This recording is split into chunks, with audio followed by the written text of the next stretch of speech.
Jigga man be ballin', these chicks pigeon toed, some of them be crawlin'. Spark FM. Oh gosh, it's me again. New England's #1 urban Caribbean music. Radio. Spark FM.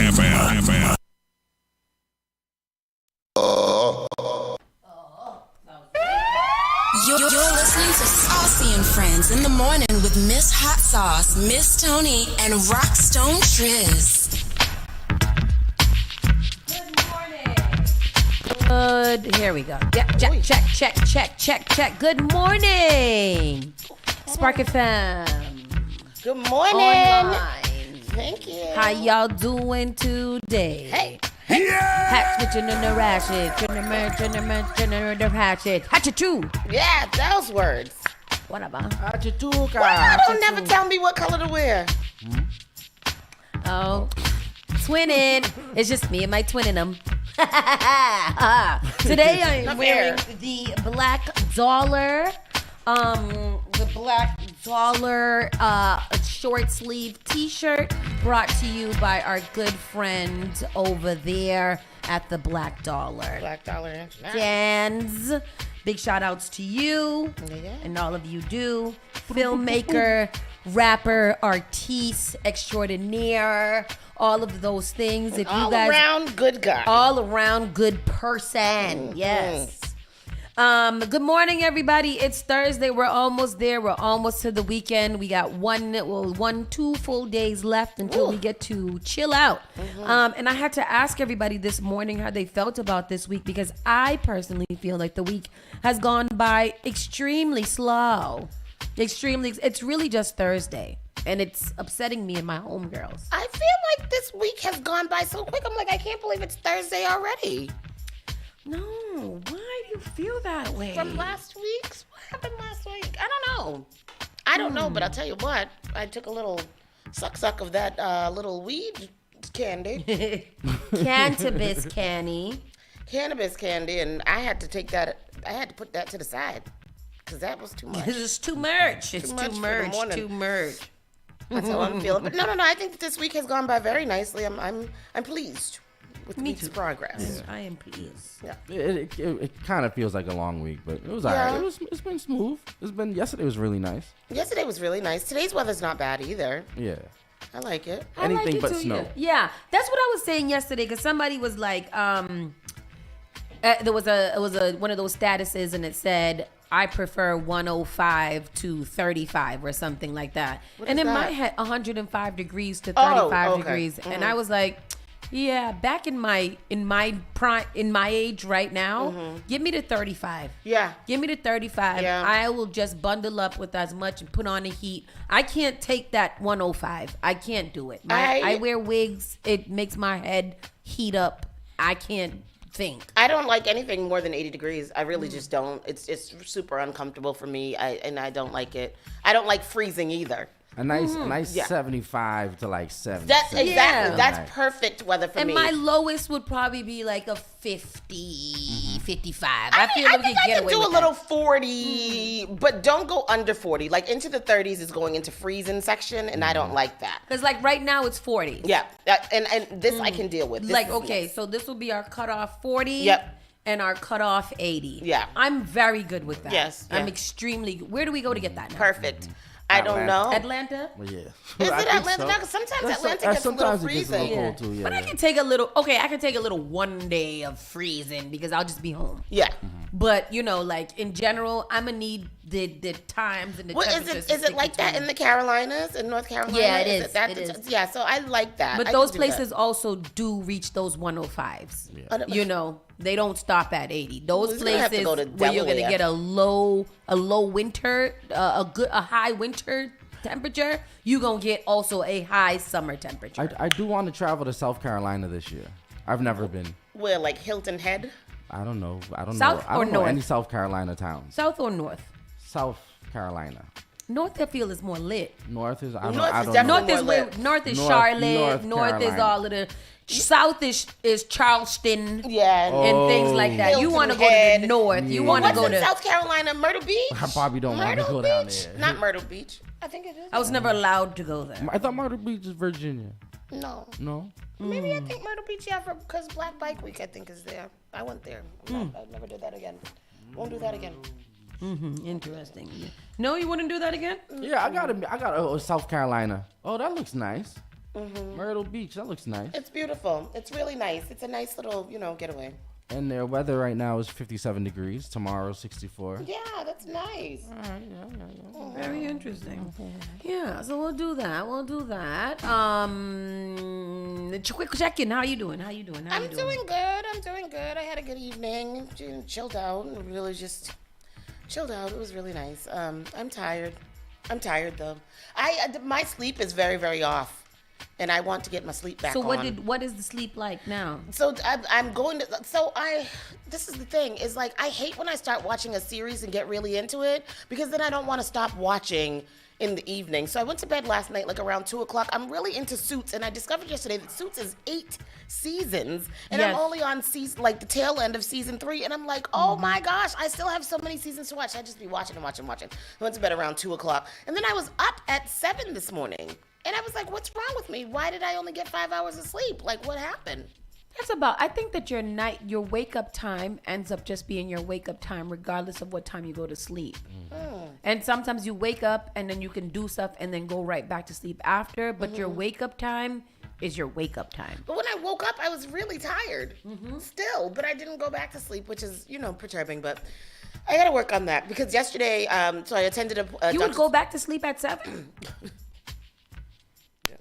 Why would you go to sleep at 7? I would go at 7. I would leave in a power 15 at 7. minutes. But my alarm clock is set to go off at 7, and I might let it ride till 7:09, that first one. But after that 7:09, it's you gotta get up, or the rest of the day has gone to shit. Yeah, I gotta get up. I do want to get, so like I was saying, I attended an appointment with mommy yesterday.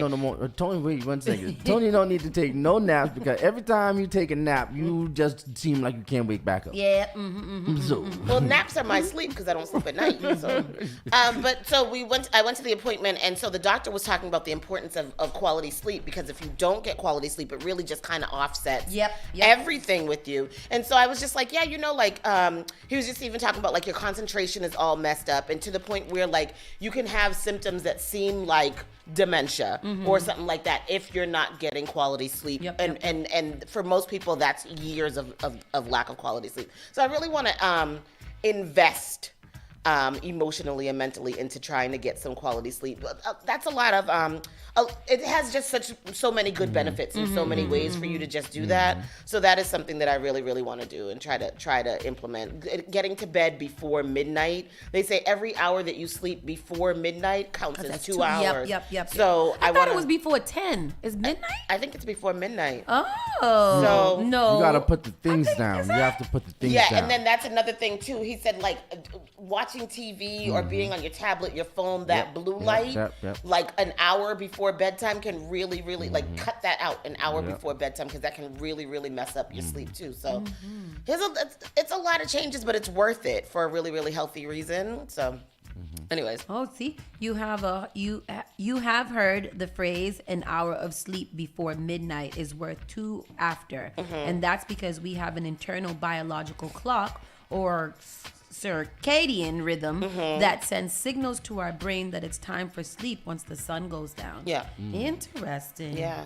And then that's messed up too, because with this daylight savings, the sun goes down at 4 o'clock, right? And then for me, I'm still up another 8 hours plus after the sun goes down. They said between 10 p.m. and 2 a.m. is where humans get the most beneficial hormonal secretions and recovery. Okay, I'm going to go to sleep to 11, 12, 1, 2. I can do that. I'm going to go to sleep between 10 and 2 and then wake up and then go back to sleep.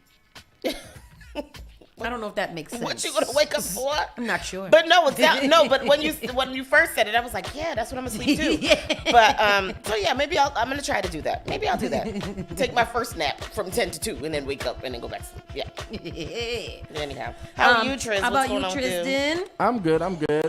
Yesterday, I just been getting a lot of things. A lot of things done. 2024 is the year of growth and development. Yes, sir. And just trying to stay on track with that. That's it. I like that too. And same thing for me. What did I do yesterday? Yeah, what you do?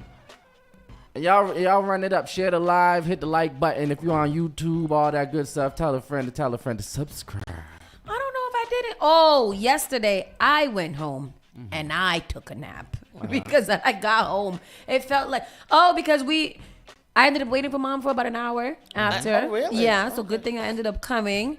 And then when I got home, I ate, and then I could not think. I could not keep my life on. So I had to go and lay down, and it wasn't even a long nap. It was probably like 20 minutes, but it helped because I couldn't. A refresher. Yeah, Those man. are power naps. They're siestas. They're rejuvenating. It had to be that way because I couldn't function. Yeah. So with that said, people, we're going to get started on this show in the sake of time. It is approximately 9:30, and Spark FM in the morning starts right now. You're listening to Saucy and Friends in the morning with Miss Hot Sauce, Miss Tony, and Rockstone Triz. The only thing that does matter is great music, and you will find it here. The all-new Spark FM. Call Spark FM at 617-272-3387. In my ear hole. Good Lord. Because it's only one working, so I'd be trying to put it up so that it could sound Only one nice. working? Wow. Only one ear. And it was so loud in that one ear. I felt so crazy. So crazy. So today is Thursday. It's going to be partly cloudy. High of 44 degrees. Winds in the west-southwest at 10 to 15 miles per hour. Tonight's only going to drop down to about 32 degrees. And there's a 4% chance of rain. So make sure you guys just kind of pay attention to the weather. Just pay attention. It's been a little bit weird because it's hot and cold. Yeah. You put on a lot of clothes because you suspect it's winter, and then by the time you get to where you're going, you start stripping little by little. Next thing you want to end up in your drawers and your underwear at the radio station. It's crazy. Oh, wow. That's so hot. I know, because you've already taken off one layer. Two. Okay. All right. Let's get into this. The big news of the morning. The big news of the morning. Before we get into the big news of the morning, I want you guys to stop and give it a share. Yeah. Stop and let people know what you are doing. Go ahead, and I'm doing it with you, and press share. We are live. Let people know that we are live. We are in the building, and we want to hang out with you. Yeah! All right, I did my duties. Y'all did your duties. And the big news out of Boston, Massachusetts today is goodbye, farewell to Mr. William Belichick, the head coach and general manager of the New England Patriots of Boston. So totally goodbye. So I guess so. I think that, let's get into it. And if you guys are, all my Pats fans out there that are having, some issues and or want to just voice your concerns or vent a little bit, call us up 617-272-3387. The New England Patriots are parting ways with head coach Bill Belichick on Thursday after more than 2 decades and 6 Super Bowl titles, which is the most won by a single head coach in NFL history and tied for the most by a single franchise in the league. The Patriots finished the year at 4-13. Yep. Their worst record in awful. Single season under Belichick, who became head coach of the team in 2000. Patriots owner Robert Kraft and Bill Belichick will address the team at noon. However, the Patriots have not confirmed the split as of yet. Sources tell ESPN that New England Patriots linebackers coach Gerard Mayo is expected to be the leading candidate to take over as head coach. Belichick, 71, had a 296 to 133 record in 24 seasons as New England's head coach between the regular season and postseason. When including the 5 seasons he was head coach at the Cleveland Browns, he was a total record of 333 wins to 178 losses. When was he with the Cleveland Cleveland Browns? From 91 to 95. Wow. His 31 postseason wins, all but one of which came with the Patriots, are the most by a head coach in NFL history. He is only the third coach to win 300 or more regular season games. Belichick trails only Don Shula with 328 and George Halas at 318 on the all-time regular season wins list. And Shula is the only one ahead of Bill Belichick on the combined wins list of 347. So, yeah. So totally leaving, not going to be GM or anything, just leaving. Nope. He is just gone with the wind. Wow. And here is Duke Castigi telling us more. Check was viewed by many as a failed head coach after going 36-44 during his 4 years in Cleveland. But the risk paid off. After going 5-11 in his first year here with the Patriots, year 2 in New England saw Belichick make the bold move of making second-year quarterback Tom Brady his permanent quarterback after Drew Bledsoe suffered a serious injury.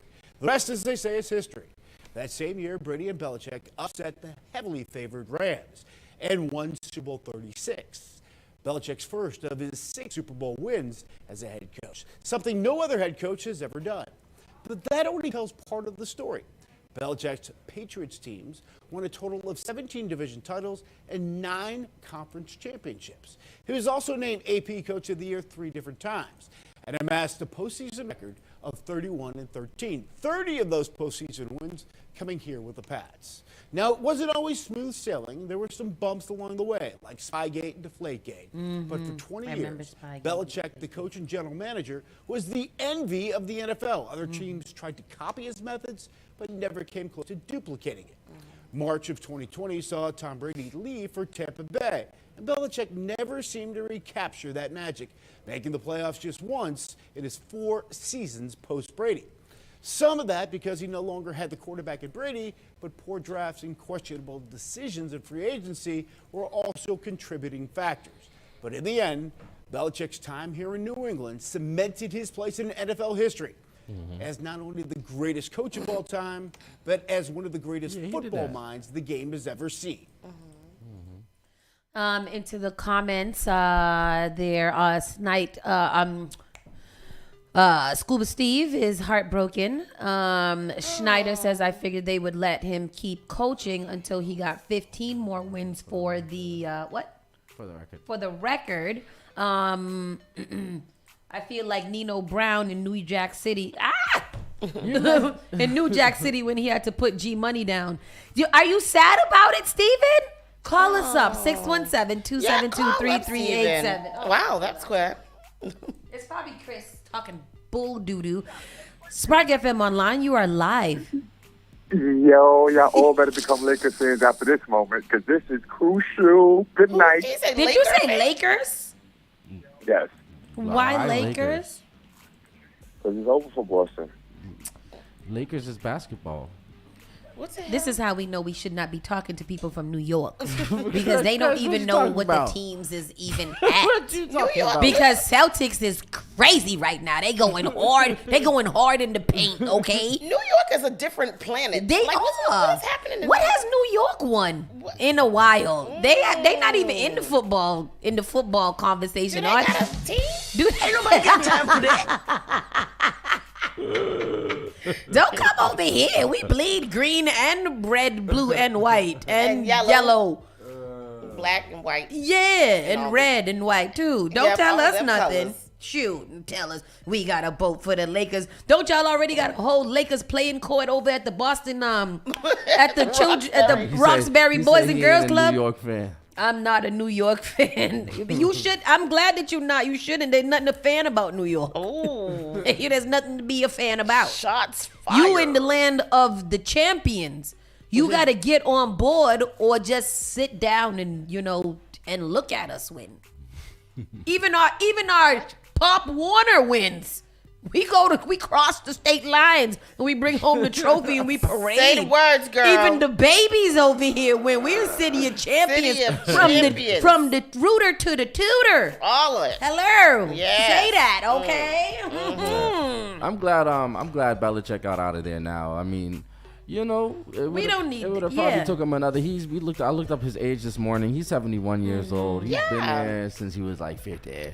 You know, right? When shouldn't he just retire? I hope he's not live planning your to go life. somewhere else. You Just rich, retire. you worth like 70, 80 mil. Go live your life, brother. Yeah, With he your got a good grandchildren girl. and things. Whoa. You probably got a young girl, huh? You got a young girl. She's in her 40s, I think. Oh wow. Yeah, that's a young girl. Yeah. That's nice. Yeah, that's a young girl. Hello. How's she I'm find in my him? 40s. How did she They find don't love me. Where you gotta go to meet Bill Belichick? That's what I'm saying. Like, how do you get in his arena that he starts to pay attention to you and be like, you know, I want you to be my girlfriend. Like, you where gotta I work gotta for go? the team. Oh, I think you gotta work for the team. I don't know if okay. she does, but I suppose that's the circle that you gotta be in. You gotta be Yeah. that close to him. Because, I mean, he says no days off. He's always at work. So you have to put yourself around there, or you gotta be like a friend of the family or something like that. She's kind of cute, too. Okay, Bill Bill Belichick. Belichick, Look yeah. at her. That little girlfriend. Oh, Look Linda. at him on the beach.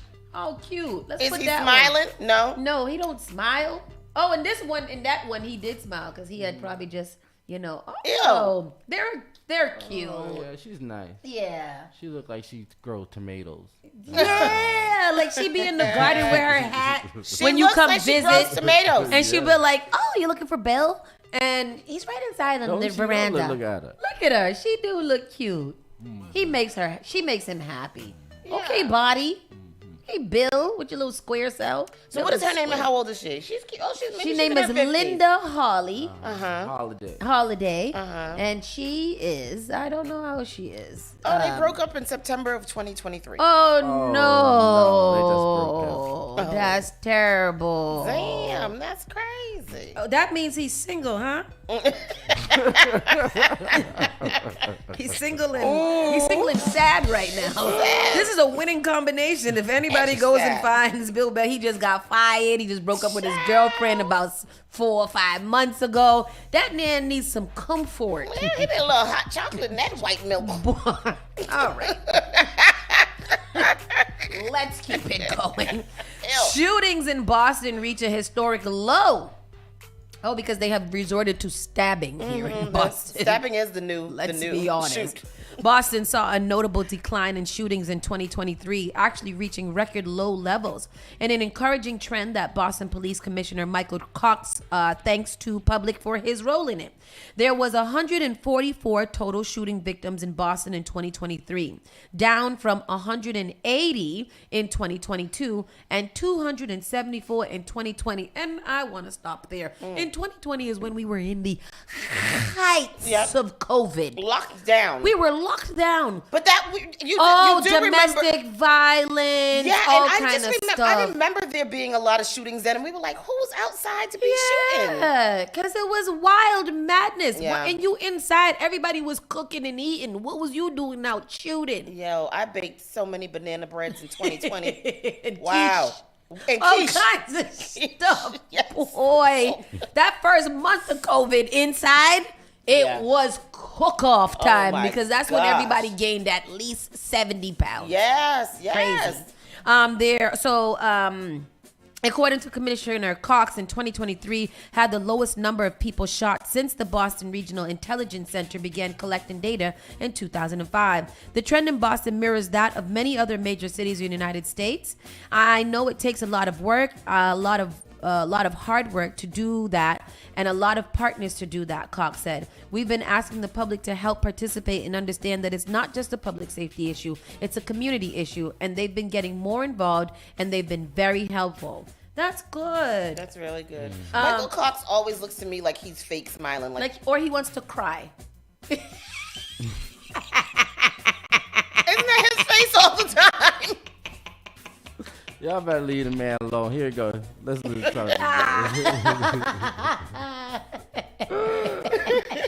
Work, a lot of hard work to do that. A trend that BPD Commissioner Michael Cox hopes to build on in the new year. We've been asking the public to help participate and understand that this is not just a public safety issue, it's a community issue. And they've been getting more involved. They've been very helpful in some of our high-profile incidents that we've had. Taking a closer look at the numbers, BPD says 2023 had the fewest number of people shot since the Boston Regional Intelligence Center started collecting data in 2005. That number, 144 in 2023, down from 180 in 2022, and a big drop from 274 in 2020, a year when violent crime hit alarming numbers nationwide amid the pandemic and social tension over the murder of George Floyd in Minneapolis. We went through a period, certainly with COVID, and the period associated with it, where maybe there's a break between us and the public in a lot of ways, but we're really trying to mend those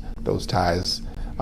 And I think we're, receiving the benefit of actually establishing, a true partnership with the public like what we had before in the past. Homicides down 2 in Boston, from 40 in 2022 to 35 happening in 2023. While Cox says he's happy with the way things are headed, there's much more work ahead. We are trying to be as inventive as possible. National researchers say that preliminary data from 200 cities shows a historic double-digit decline in murder rates, but the public's overall perception of crime in America doesn't match the actual data, complicating finding more solutions. I think it makes people constantly scared that everything is getting worse, and it makes it so that policymakers and researchers and just average people that are involved in things happening in the streets in their communities are unable to learn the lessons of success, which are arguably more important than the lessons of failure. Back in Boston, Cox says the solve rate of non-fatal shootings lags behind homicides, an issue he says needs attention. That's something that we probably need to work on, and we will work on, hopefully, with creating a task force of some type to deal with our non-fatal shootings. And Cox. Interesting. Yeah. I'm excited. I'm not excited, but I'm happy that it's going down. I think that for us and the people who watch the news and stuff, it doesn't seem like that because we're always reporting about it. Yep. But if the data shows that we doing less violence, I'm down for it. Less shootings. Let's keep on go. Let's keep it that way, peepers. Let's keep it that way. I came to mind just now because I think that last clip they showed was from the shooting with the 2 kids that got shot over the summer. I wonder if we can get an update on the young girl, how she's doing, because remember, she was in really, really bad condition, and I haven't heard anything about that, so we'll have to look into that. But yeah, that's really good that they're down. The non-fatal shooting seems to be something that they want to concentrate on right now, but as you said, there has been a lot of series of stabbings that we've read a lot about, and I wonder if that's better. Just stabbings? No, that seems a little bit more barbaric to me. Like with the shootings, I feel like, but stabbings, like, what was it you saying it? Like, I always feel like it's some type of dance. Like we are. I'd rather somebody get stabbed, somebody get shot. You'd rather somebody get shot than stabbed? I'd rather somebody get stabbed. Yeah, me too. I'd rather they get that's what I'm saying. stabbed. But I feel like the stabbing I know, but then again, remember when you stab, you can stab and rip and non-violent people. That's very violent. That's true. That's violent. Anyways, I don't know how we went there. And then Michael Cox also has a small dimple that's always prevalent, so it always looks like he is smiling. Smirk. Yeah. It's very interesting. I don't like that. Boston reaches $2.4 million settlement with female police commander over gender discrimination case. What's that? What's happening there? Boston reached a $2.4 million settlement with high-ranking female police commander who accused the Department of Gender Discrimination. Beth Donovan, the first woman to reach the rank of deputy superintendent of the Police Department Bureau of Field Services, was demoted to sergeant from deputy superintendent in September 2018. The demotion came after a complaint she filed. She had been kept on administrative leave and medical leave because injuries sustained as a result of discriminatory and retaliatory treatment. Her lawyer, Nick Carter, said, wait, what? She has been kept on administrative leave and medical leave because injuries sustained as a result of discriminatory and retaliatory treatment. What they do to her? Beth Donovan took on the Boston Police Department simply to demand fair treatment as a woman leader there. She is pleased with the result and hopes It helps women who remain at the BPD and those who come after. Hopefully, with Donovan's case and some other women who have recently been successful in suing for discrimination, the BPD will start to change and women won't be punished for demanding fair and equal treatment. But what happened? Was she in? Donovan's trouble started in 2017 after she initiated an internal affairs investigation against a fellow officer and neighbor over a graduation party, according to the Boston Globe.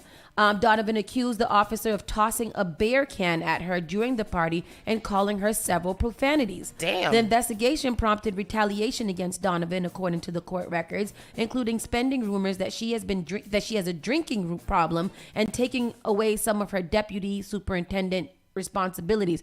So y'all was okay with her getting cans of beer hauled at her head? It was more than one can? I don't know. Is that the whole? Wow. I never heard Very anything about interesting. that. Me either.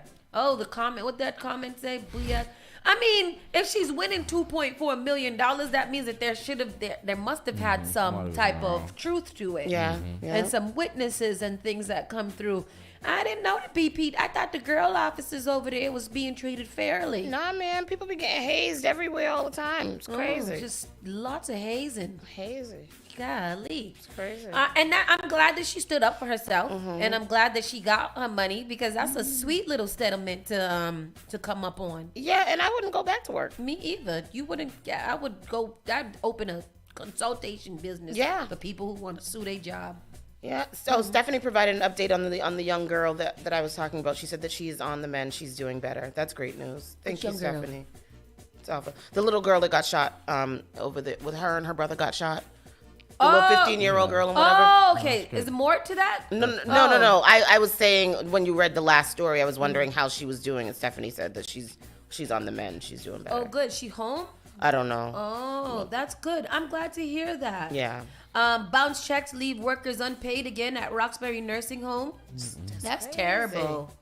Again? Checks. Some workers at a interned at this nursing home. Which one is this one? This is the one over there on the hill. Benjamin Healthcare? Mission Hill. Some workers at a nonprofit Roxbury Nursing Home are once again going without pay. On Wednesday, an employee at Benjamin Healthcare Center told investigative reporter Ted Daniel that their January 5th paycheck bounced. The employee provided Daniel with a copy of a redacted paycheck from Friday that was returned for not sufficient funds. The employee, who requested to be anonymous, was for fear of losing her job or his job, said that banks have been reaching out to staff to alert them that their paychecks from Friday are no good. The union that represents the workers confirmed it has received similar complaints, and let's go to the story here from Boston 25 News. Home in Roxbury. They tell me they haven't been paid since the day before Thanksgiving. In December, 25 Investigates reported that frontline workers did not get paid for the weeks between Thanksgiving and Christmas. Why won't you talk to us? The home's president, Tony Francis, who makes more than $600,000 a year, walked away from our questions. In emails, he blamed major fiscal challenges he said he was working to address. It appears those challenges persist. An employee who asked to remain anonymous and what he says is a redacted paycheck from Friday that was returned for not sufficient funds. He says he's afraid to identify himself because of what happened to his former co-worker, Rudy Santos. Your employment with this company had ended effectively January 2nd. Santos was fired from his job as a housekeeper just weeks after he appeared in our previous reporting. You were just sent home for talking to us? Yes. Did they take your keys? Yes. In an email, Tony Francis disputes that. He says Santos was disciplined at least 5 times for no-shows and tardiness, and the nursing home made many attempts to work with Mr. Santos. The union that represents Benjamin employees confirmed to 25 Investigates they filed a grievance to reinstate Santos, saying they hope the issue will be addressed soon. They can do whatever they want. I'm not going to be afraid. I'm not going to shut up my mouth. Because that's right. I'm not afraid of them. And since the previous reported 5, we received a new statement from Tony Francis, the president there, about the new payroll issues. He says, quote, "This is a very important concern for us and our employees. We are working to resolve this matter expeditiously. All employees will be paid and fees incurred covered." The union When? that reps the employees is calling on the state to immediately pay step everybody. in and Yeah. provide oversight Absolutely. of the Benjamin. Overtime. Carrie, the union says the financial situation there has reached a crisis level, and the union. Yeah. No. Give me my money, and I want my money now. They said he makes $600,000 a year. The $600,000. CEO? Yeah. And then the children. The employees' checks are getting bounced back. Getting bounced back. They should Garner his wages. How? Tony Francis. I just looked him up. Some people are just. Some people are very. What is that? Selfish? Yeah, can you imagine? You are ruining those people's lives with that. Like that, people have bills to pay and things to take care of. They rely on their paychecks. You having these people paychecks bounce while since you September. collect $600,000 a year. Yeah, there's a Wow. special place in hell. Why did Because he pay his so much? one paycheck could literally cover all the that's Because not you know nice. them people ain't making. They're making $50,000 a year, if that. I'm actually also really happy that man stood up. I don't care. I'm not scared. I don't care. I speak to myself. Yeah. Eggy chibiki. They can't do nothing to me. No, to me. They no good. He's like, I don't give a damn. Yeah. You know who I am? I gotta go find a job somewhere else. Exactly. Give me my money. Hector Salazar. No, why you can't barely hear us? Where are you listening should be able to to? hear us, brother. The volume is low. Don't come in here complaining. Nobody else complain all day, Bobby Steels. Turn it up.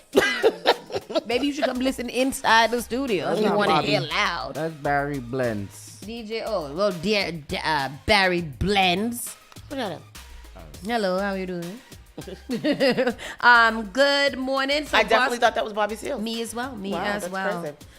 Boston is using public buildings like libraries to build affordable housing. It's still pricey.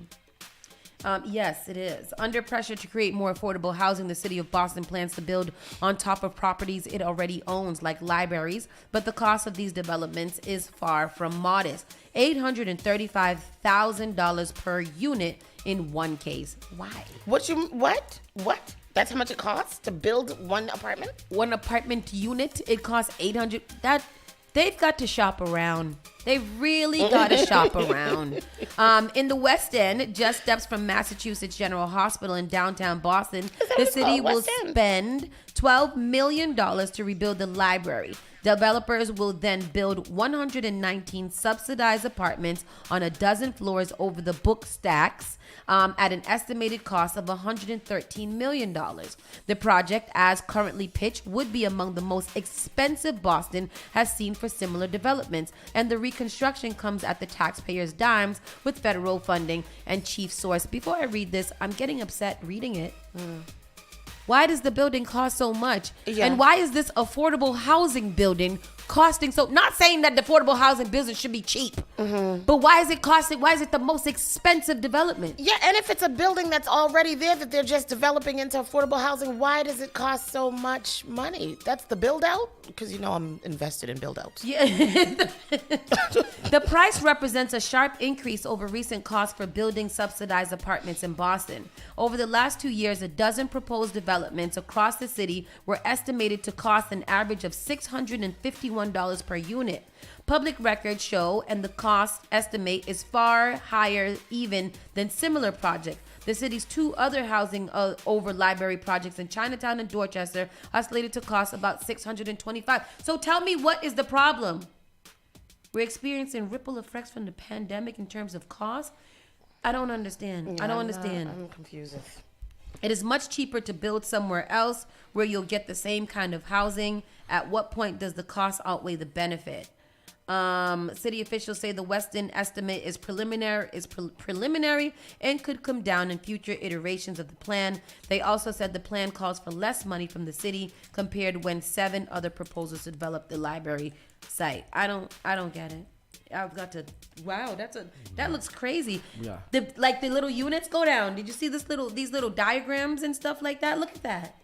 Is that how they build those? What? Show the people. That's cool. You see that, Tony, in the now. story?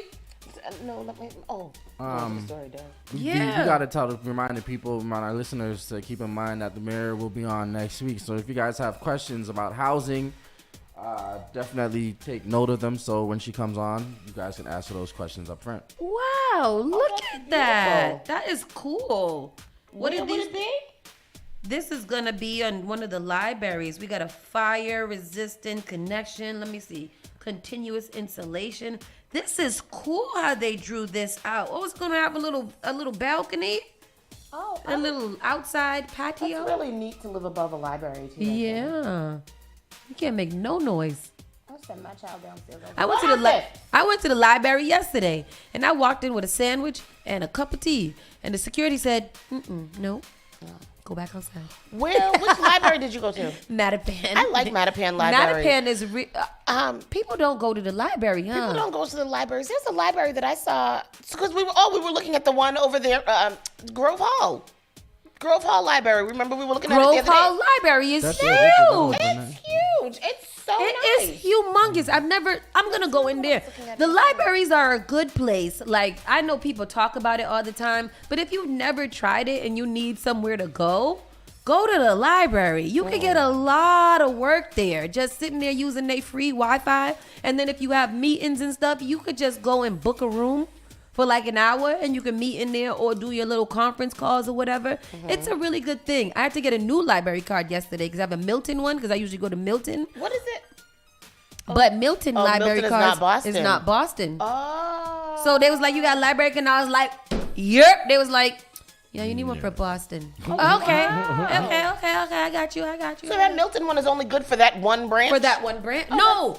You can I think they told me that you can use it. I don't know. Yeah. I think so. Because when I got it, I was like, can I use this elsewhere? And she was like, yeah, but I forget where. But if I can't use it in Boston, then it's I'm not going to Randolph. Right. So it's very interesting. Very interesting. Healthcare for the homeless / HIV rates among drug users. What do you say? Despite improvements in the HIV rate, the work Boston Healthcare for the Homeless program was doing on mass and CAS has been significantly disrupted in general since the removal of the encampments. The Post-Boston Clinic reports significant decline in HIV rates among their unsheltered patients, appeared first in Boston.com. What does that mean? Yeah. Sorry, guys. What reduces HIV? So despite the improvements in the HIV rate, a nonprofit is reporting a decrease in HIV cases amongst Boston homeless population, indicating their efforts to combat the pandemic-era outbreak are working. The Boston Healthcare for the Homeless program, an institution working with homeless Bostonians on the ground of Mass and Cass, said that they've seen a dramatic decrease in HIV cases amongst their patients. The majority of these folks were coming through our doors one way or another. It's building on those relationships to do more HIV prevention and treatment work. The outbreak reported by the Department of Public Health in 2021 mostly affected unsheltered people who inject drugs. More than 100 people were diagnosed with the first 2 months, within the first 2 months of 2021. Really? More than 100 people were diagnosed? Damn, that sounds like a lot. Don't that sound like HIV? a lot of HIV? I know, because HIV is like almost, they have all those drugs where it's undetectable and all of that stuff that's going on now. Most of those patients, the 170 that were reported by the state, we had seen 117 of them come through the doors as one of the main treaters of homeless people living with HIV. There is, Brody said the program slowly logged fewer and fewer diagnoses, all while continuing to care for HIV positive, unsheltered people in 2021. Their peak number of cases was 62. 20 people were diagnosed in 2022, which was followed by a remarkable drop to 5 cases in 2023. Wow. How do you drop? How do they drop? If the same people are not? If the same people was diagnosed with HIV, don't they still got to come to your treatment? New diagnosis. Okay, all right. Oh, so good. So after the encampments broke up, then we stopped seeing... Is that what I'm saying? Mass and cast work significantly disrupted by tent clearing. As of November 1st, homeless encampments on Mass and Cast were cleared as part of the city's new approach to the growing number of tents in the area. Since then, Brody said the program has lost touch with a lot of their patients. The work that we were doing, particularly in Mass and Cast area, has been significantly disrupted. We are waiting with bated breath to see if we're going to see a resurgence in numbers because of the changes in the way that the city is approaching the unsheltered homelessness and substance use disorders. It sounds like they're trying to blame the city for the lack of HIV treatments because they broke up the encampments. So it almost seems like they needed the encampments to be there to treat the people with HIV. Is that what I read? Is that how I'm saying it? I don't know. I'm very confused. Yeah.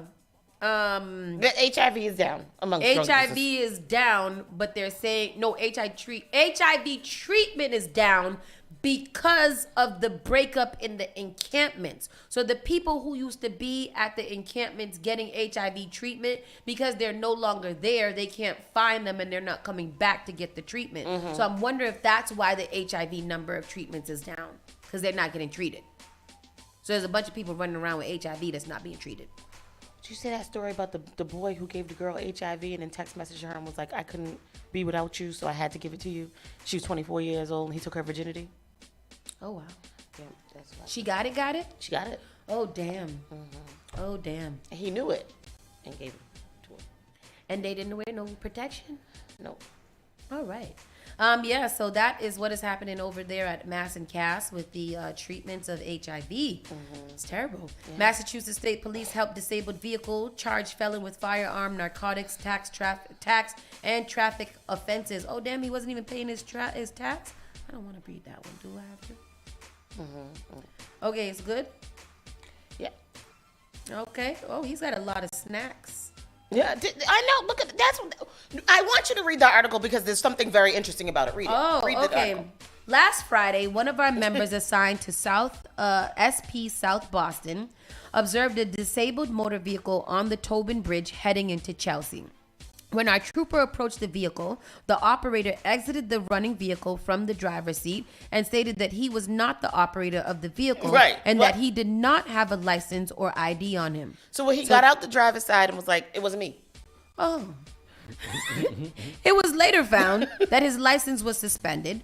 During our member's investigation, a box full of THC products and psychobins products were recovered, as well as a box full of unregulated flavored nicotine products and a black crossbody bag with an illegal semi-automatic handgun, cocaine, heroin, Adderall, Oxycontin, Xanax, mushrooms, and a digital scale. Yes. The suspect was taken into custody without incident and held on $50,000 bail.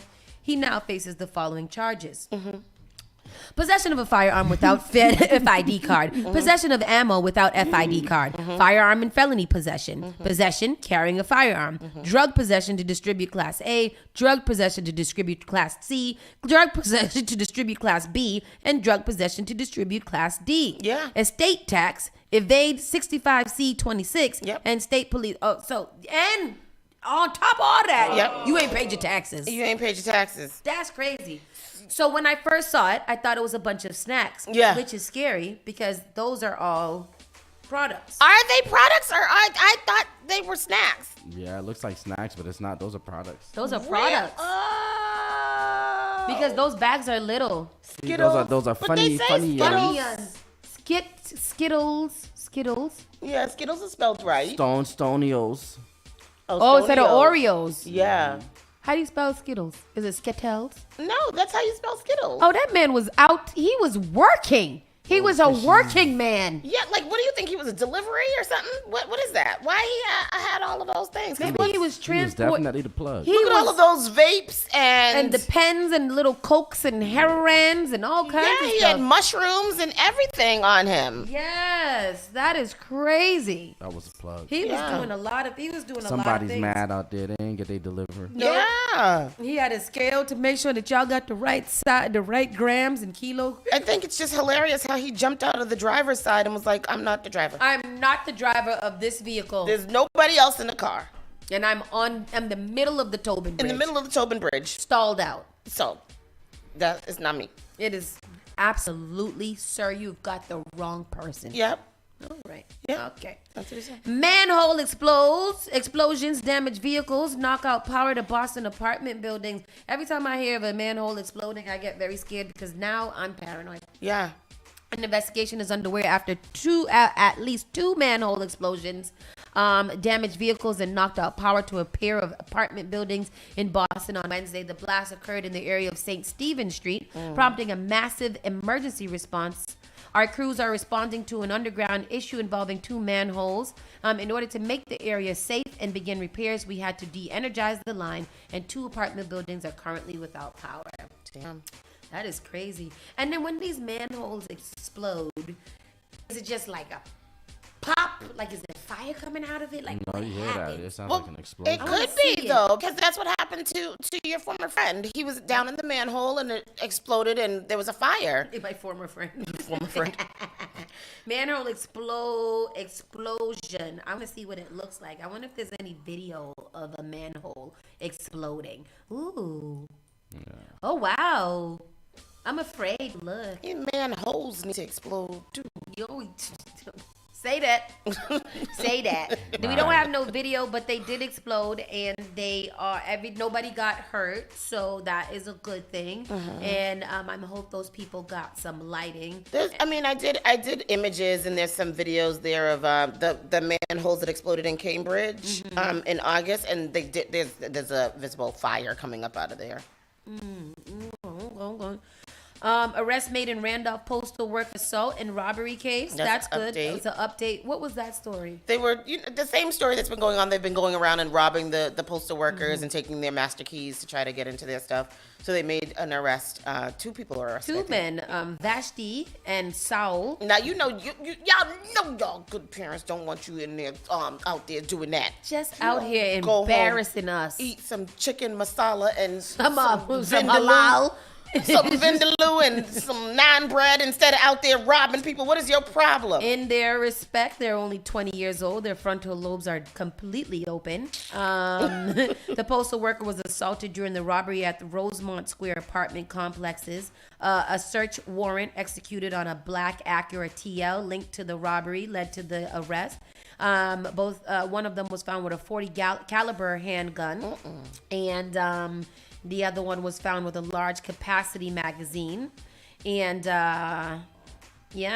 Good. That is, what do we do with that information? I'm glad that an arrest was made because that's awful. It's dangerous. And y'all that's just a stupid crime, I feel. I do feel it is too. Yeah. Why are you doing it? Just takes so much work. I really got to go through all those mails to hopefully find a check that I can now also fraud. So not only will I get in trouble for federally attacking a postal worker, but going into a mailbox, then federally in trouble for taking the stuff out of the mailbox and then opening somebody else's mail and then being arrested and caught with illegal handguns.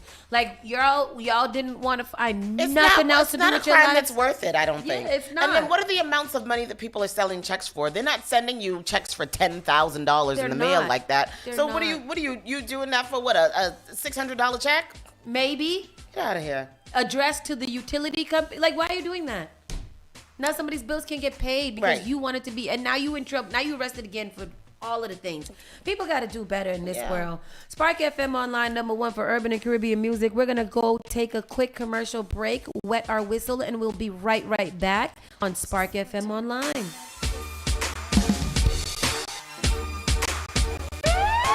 You're listening to Saucy and Friends in the morning with Miss Hot Sauce, Miss Tony, and Rockstone Triz. What is this, Doctor? This is the Spark of New England, Spark FM. Bringing the heat back to the airwaves. Turn us up. All right, let's take a look. Did you get a call or message that mentioned Social Security that made you feel threatened or scared? That is not the Social Security Administration. Social Security will not threaten you, press you for personal information, or demand instant payment. Social Security does not accept payments by gift card, prepaid debit card, internet currency, or by mailing cash. Criminals use these forms of payment because they are hard to trace. Don't fall for it. Hang up, ignore them. Report this criminal activity to oig.ssa.gov. Produced at U.S. Tax. Hello, I'm Marissa Jarrett Winoker. Performing on stage takes mental and physical preparation. But one thing I never thought to prepare for was cervical cancer. 91% of cervical cancers are caused by the human papillomavirus, or HPV. 1 in every 4 Americans is infected with HPV. For many people, the virus hides inside them, and they never develop symptoms. But for others, HPV links directly to cancer. My cancer almost ended my career. It almost ended me. The good news is, there are vaccines that can protect you or your children from cancer. The HPV vaccine is recommended for children 11 to 12 years old, and a catch-up vaccine may be an option for teens and young adults. Talk to your doctor. You don't want HPV hiding inside of you. Go to thinkaboutthelink.org to learn more. Together, we can stop cancer before it starts. Spark FM. I know you nasty. She be touching on her own body. Igniting the airwaves. Spark FM. Says she wanna take me away. Says she wanna take me away. Says she wanna show me the way. Join us on Facebook and Instagram at sparkfmonline.com. Turn us up.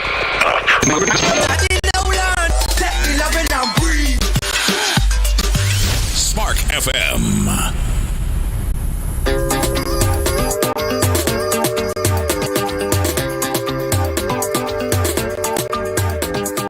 Spark FM Online, #1 for urban and Caribbean music. We are back, and it's time for our national and world news. Miss Tony, hit me. What? Hit me. Oh. 4 takeaways from the fiery GOP debate between Nikki Haley and Ron DeSantis before the Iowa caucus. Are y'all interested in that? Tell me what was the takeaway, so I'm not going to watch them too. And then there were 2. So Haley and DeSantis called each other liars a lot, but only one of them had a website to tout. So each debater came to Des Moines with the same goal: to elbow the last person standing between them and Trump out of the race. And if not by the end of the night, then at least by the end of the month after Iowa and New Hampshire have weighed in. They even chose the same line of attack, accusing their opponent of being untrustworthy. But there's a little difference between how Haley and DeSantis chose to make their case, a difference that could determine who earns the lion's share of media attention and momentum heading into the caucus night. On issue after issue, China, Ukraine, taxes, education, immigration, DeSantis argued that while Haley claims to be a conservative, she's really just another mealy-mouthed politician who tells you what she thinks she wants to hear just to get into office and then do her donors' bidding. That was a quote. "We do not need the pale pastels of the warmed-over corporatism of Nikki Haley," the Floridian said multiple times throughout the night, rifling a phrase used by Ronald Reagan. Wow. Okay. Where did he find him? Well, I know, that's vintage. The problem for DeSantis, his catchphrase wasn't quite as clear or repeated nearly as often as Haley's DeSantisLies.com. Whenever DeSantis launched a broadside against Haley's reliability, which happened more than a dozen times throughout the debate, on topics ranging from school choice to abortion to LGBTQ rights, she said it was false and steered viewers to DeSantisLies.com. Can you pull up DeSantisLies.com? There is a It's a DeSantisLies.com. Every time he lies, Drake University, don't turn this into a drinking game, Haley quipped in the opening minutes, because you will be overserved by the end of the night. DeSantisLies.com. This is very interesting. Welcome to Ron DeSantis' world of lies. Yeah. The more Ron DeSantis loses, the more he lies. Get the facts about Ron DeSantis' latest lies about Nikki Haley's record and his own. Oh, wow. Is this what politics is? Social media. I blame social Like there's somebody at home or somebody that got paid to sit there and build this website for DeSantis's lies. Yeah. Drake University. I don't know what that is. DeSantis claimed to be a leader. Nikki Haley called him a loser. The criticism of Trump got a little sharper, but probably not sharp enough. So I guess they talked about Trump a little bit. Trump again avoided the kinds of clashes that have been defined and sullied the Republican primary debate. So Trump famously skipped the debate. He's like, I don't do that. That's for y'all. I'm already got this. So that was that. The debate last night. I wonder if anybody do any of us tune in to the Republican debates? No, but I do have a correction. And yesterday I said it was Chris Christie and DeSantis who were the runner-uppers. Clearly I was wrong. Yeah. And Chris Christie dropped out. He dropped out yesterday? Yes. So they were literally the only two, because it was supposed to be four of them, too bad. right? I really like Chris Christie. You do? For any For a Republican? All the Republicans? Out of all the Republicans. He's the more sane one. There's an update in that case about the Texas pregnant teen that was found dead. Hold on. I do have some footage when they were asked. Let's go to some footage. They were asked what they thought about Trump's character. And here goes their response. If I can get it Here's the response. Here goes the response. Of the candidate. Governor Christie also said he ran because he knew he would be the only Republican candidate to speak the truth about former President Donald Trump. Do you believe Donald Trump has the character to be president again? Well, I think the next president needs to have moral clarity. I think you need to have more clarity to understand that it's taxpayer money, not your money. I think you need to have moral clarity to understand that when you're dealing with dictators in the world, that we always have to fight for democracies and human rights and protecting Americans and preventing war. And so when we look at Donald Trump, I have said, I think he was the right president at the right time. I agree with a lot of his policies, but his way is not my way. I don't have vengeance. I don't have vendettas. I don't take things personally.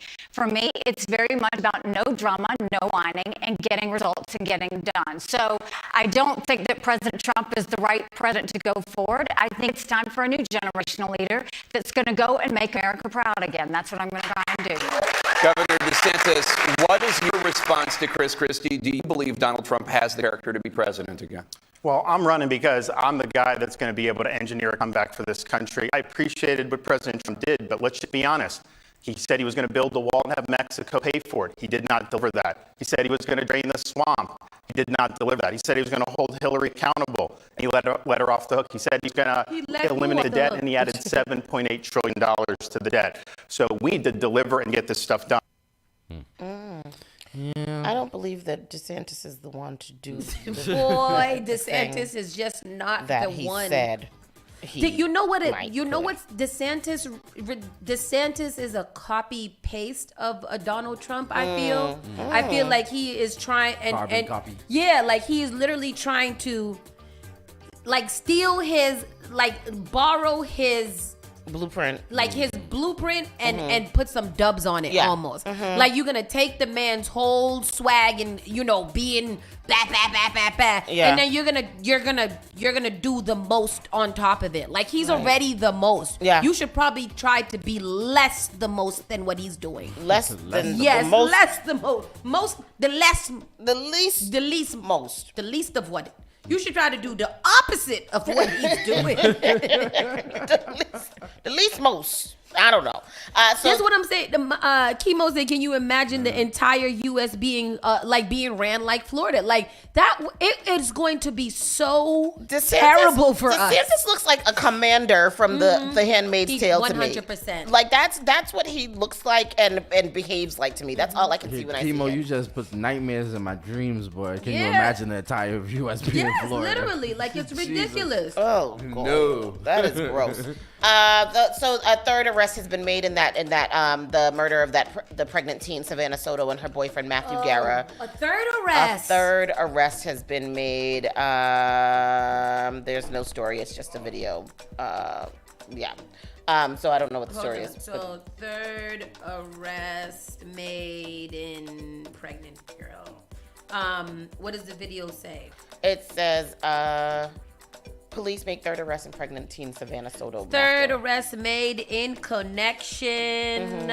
Police have arrested a third suspect in connection with the fatal shooting of pregnant teenager Savannah Soto and her boyfriend in Texas.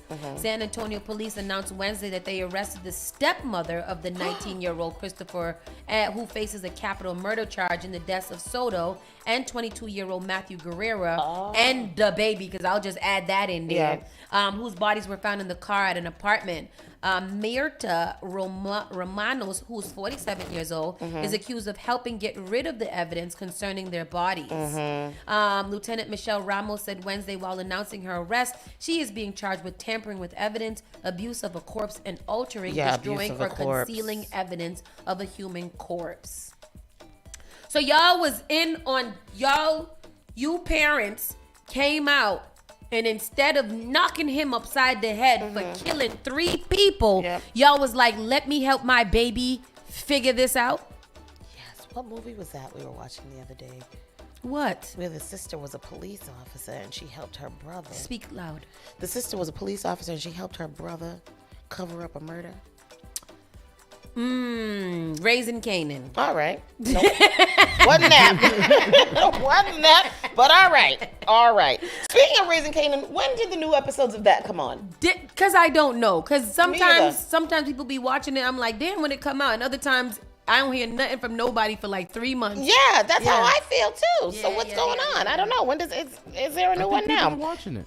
Huh? But no, right, there hasn't been a new episode yet since 2 weeks ago. Oh, really? Yeah. Oh, I thought it was last week. The last one was when the tragedy happened at the end. Terrible. Why? San Antonio Sergeant was previously reported appeared to have been a possible.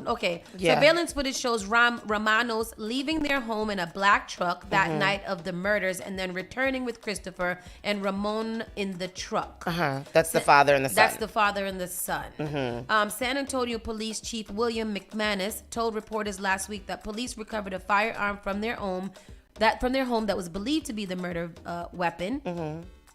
San Antonio Sergeant Morasco previously told reporters it appears to have been a possible narcotics deal gone bad. Yeah. The father was not there for the murders, but was called afterward. Both victims were found with a gunshot wound in the police calling a perplexing case.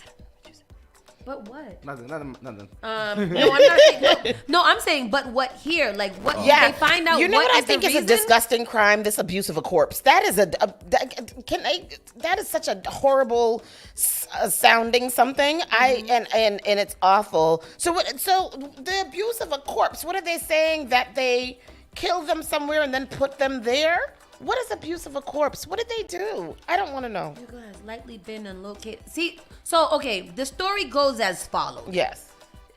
She was overdue for her pregnancy. Yes. And they were gonna go to the hospital because she was scheduled for a induction. To be induced. Yeah.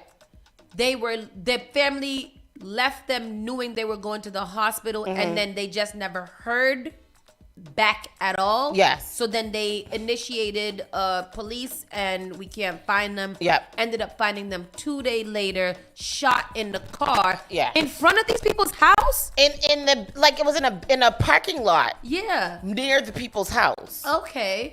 So where did the abuse of the corpse? If they were found in the court, they didn't take them out of the car and put them somewhere else. So where? What do we abuse? So is that the abuse of the corpse? Is just them driving? Oh, no, they didn't drive them over there. Oh, unless they drove them over there and then put them in the front seat, put them in the seats. They probably shouldn't be touching the corpse. Period. At all, right? Yeah, So any interaction with the corpse is abuse of it. But but it's not like they hit it, or that they dismantled them. They were just found regularly shot in the car, right? Yeah. I don't know. Very interesting. Or maybe it's abuse because they didn't report it. I don't know. That could be it. I don't know. We're gonna continue to follow. This is, it's just a sad story because the baby, at that point, that baby was actually alive, chilling and hanging out. Yeah, waiting to come out, ready to be born. And then I don't understand, what is it about? How am I on my way to the hospital to deliver my baby, and we get caught up in some type of way in a drug in a drug confusion. But it's not confirmed that it was a drug something. Yeah. So that was an allegation that has not been confirmed. So we don't really know what happened. I think that 19-year-old might have thought that he was the father of that child.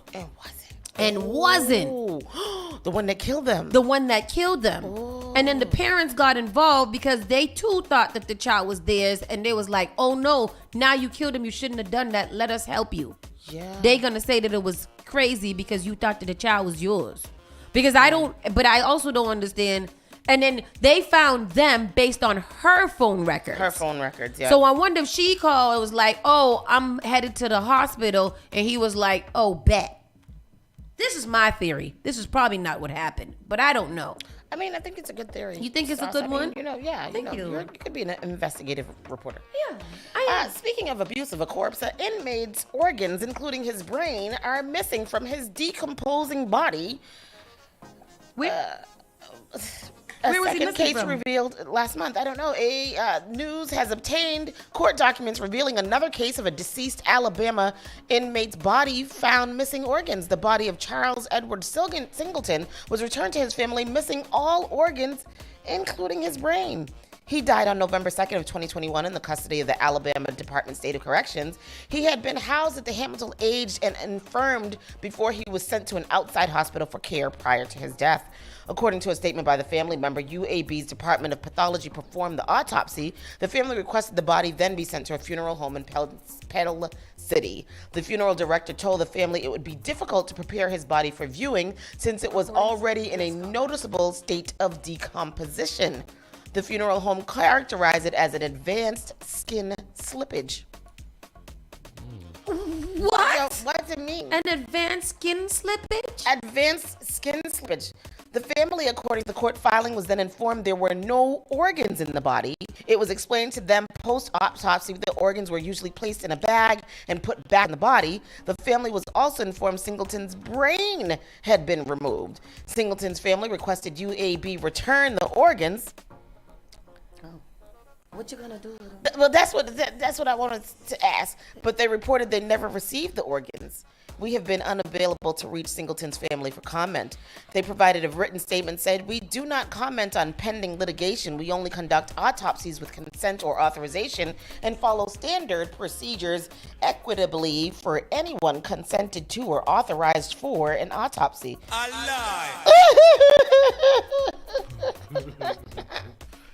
In autopsy, the organs and tissues are removed to best determine the cause of death. Autopsy consent includes consent for final disposition of the organs and tissues. Unless specially requested, organs are not returned to the body, they said.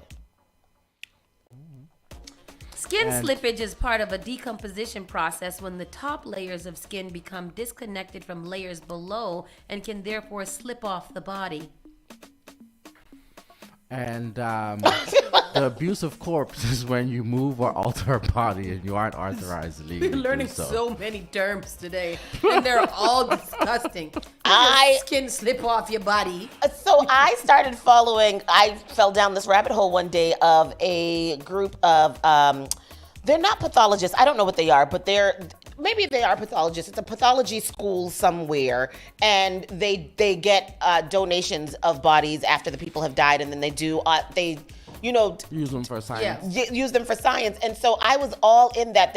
I was watching not a live uterus, but like a uterus that they took out of a body, and they were showing us how the uterus works and all of that. Yeah. They were showing the skin layers and the fat layers and all that. And I watched so many of those videos, and I don't know why, because it was gross. Yeah. You should have been a surgeon. I gotta find a nice anatomy because CJ was trying to figure out where his ribs are. And I couldn't find a good picture of his ribs. No, but he's fat. He can't feel it. You should have shown him I was looking baby back ribs. Show him baby back ribs. Yeah. Be like, this is what your rib look like. What? You said that? What? I see where you were going with that. What he said? He was like, I was like, your ribs is over here. And then he was like, well, what's this part over here? We had to press real hard because he's a little fluffy. And I was like, this is the cage. And he was like, I want to see it. And I was like, oh, wow, okay. anatomy lesson and all kind of stuff. But yes, I'm gonna have him go down that rabbit hole so he can find they are like real body parts on real cadavers, and they dissect them or whatever to. But let's go back to the story. Things. Where did you put the brain, and why y'all want it back? Yeah, this is what I'm saying, and is that what they do? They put your organs in a bag and put it inside of you and bury it with you? Oh, that's nice. I know. All right, next one. That's nice to give me a little bag of organs.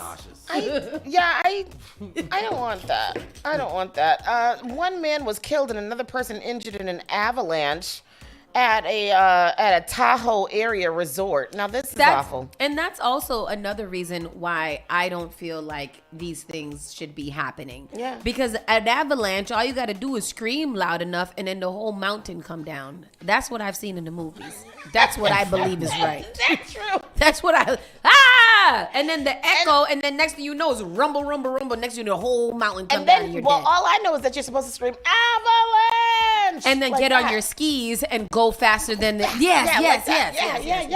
So if I don't have those, I'm not going by any mountain because I'm just afraid of that. That's true. You know what? I agree. A 66-year-old skier was killed and another person was injured in an avalanche at a Lake Tahoe area ski resort in California on Wednesday morning. Now that's interesting. Lake Tahoe is in California? Never knew that. Did you know that? No. Did you know that, too? I did. I knew Lake Tahoe was in California. A ski resort in California. Now that sounds funny to me. I thought it was in Colorado. What'd you say? Ski resort. Yeah. The avalanche. Lake Tahoe. You didn't know that. I did. That's where Sia's family's from. Oh, okay. Maybe you didn't know that. The avalanche occurred at roughly 9:30 a.m. at the Palisades Tahoe Ski Resort and quickly prompted a search and rescue effort from multiple teams for potential victims. More than 100 resort personnel assisted in the search. The person who died was Kenneth Kidd, a resident of Point Reyes, as well as the Truckee area near Lake Tahoe. Oh, he lived near there. He wasn't even a visitor. Our heartfelt condolences go out to the family and friends of Mr. Kidd during this difficult time. Both the man who died and the person injured were resort guests. Palisades Tahoe Vice President on Mountain Operations said on Wednesday. 2 other people were caught in the slide but received assistance from others. A video posted on social media showed one person who did not appear to be severely injured being dug out of the snow by fellow skiers, excuse me. The person who was injured suffered minor, non-life-threatening injuries, and all search efforts had concluded by Wednesday. That's awful. I don't want to die in an avalanche or being buried alive or anything like that. Like, that's just all terrible. I recently saw this video. I'm going to share with you guys how an Yes. avalanche can go and how it looks, and maybe this might save a life, because if you see something like this, don't be this idiot in a blue coat right here y'all see in the video. Let me see. This Let me is the see video. This is a family that is at a restaurant eating, and the son's like, hey, Dad. Ja, den är kontrollerad. See? You see the avalanche? It's coming. Det är såna jäkla krafter. Whoa, so Is it cool. safe? Ja, de vet vad de gör. This is a real video? Ja, det är ingen fara. Does it look controlled? Harry, det är lugnt. The father is like, no, y'all just...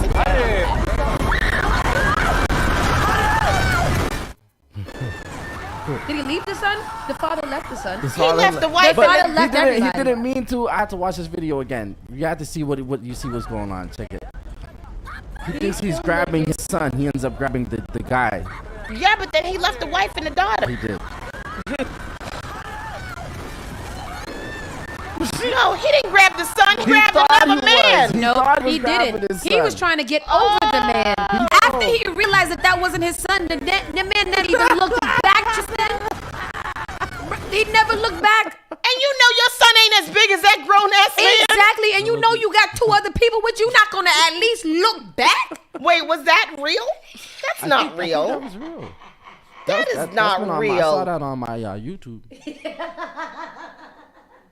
Oh my God. Boy, you don't got to ask me a goddamn thing not about the it. son was telling them the whole time, though. Yes, Like, listen, as soon as he said, Papa, me and my family was going to be in our Suburban driving away. We would have got caught in the car with the avalanche. But don't you run first and ask questions later? I don't understand. And you watching it, he's like, no, just sit down, relax. Everything is so nice. They have it under control. What exactly is they? Who is they Crazy. that have it under like control? I don't like it. It's crazy. Those mess. people literally stood and watched it coming right at them. They sure did, and that was crazy. That's stupid. Oh, I have more things? Yes. All right. Here we go. A Missouri math teacher is accused of using students as lookouts to have sex with somebody else, with another teen.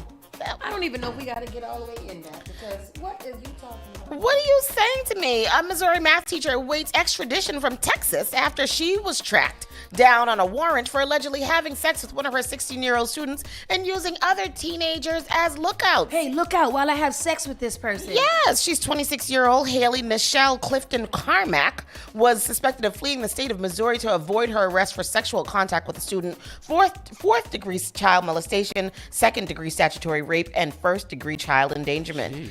The victim's father, Mike Cretan, was charged with child endangerment and jailed on $50,000 bond last Thursday for allegedly knowing about and permitting the relationship between the son and his teacher. Oh, I was reading this yet. Did I read this yet? Did we? I was reading it. The father was probably like, yeah, that's my boy, and he's a teacher. Yeah, he said he may as well let it happen because his son and the teacher were going to do it behind his back anyway.